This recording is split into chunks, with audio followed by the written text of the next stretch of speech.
سلام و درود. وقت عالیان متعالی.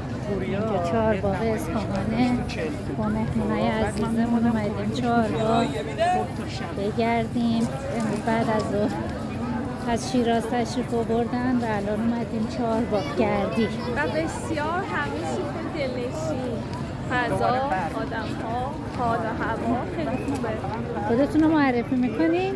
طاهره هستم، خیلی خوشحالم از شیراز اومدیم. خیلی خوش اومدین. سلام، من بنیامین هستم از شیراز. آقای فرشیدیان خودتون رو معرفی میکنین؟ یعنی تو منو نمیشناسی؟ من مصطفی فرشیدیان، فرزند غلام، شماره شناسنامه 176، صادر از خرمشهر. نسبتتون با من چیه؟ همسر نامبرده همسر صاحب موبایل. نسبت من با ایشون که صاحب موبایل هستن هیچی، ما نوکرشون. خواهش میکنم شما تاج سرید.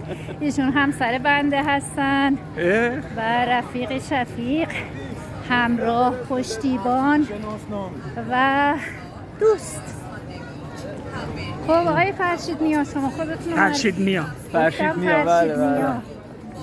من احسان فرشید نیا، بعد پسرمو آقا مصطفی هستم. پسرمو یه فرشیدیان. فرشیدیان. ما فرشید نیا، اینا فرشیدیان. بله. از کجا تشریف آوردید؟ از شیراز. حالا هوای اصفهان چطوره؟ عالی، خیلی هوای خوبی داره. خوش اومدین. خیلی ممنون. لطف کردین.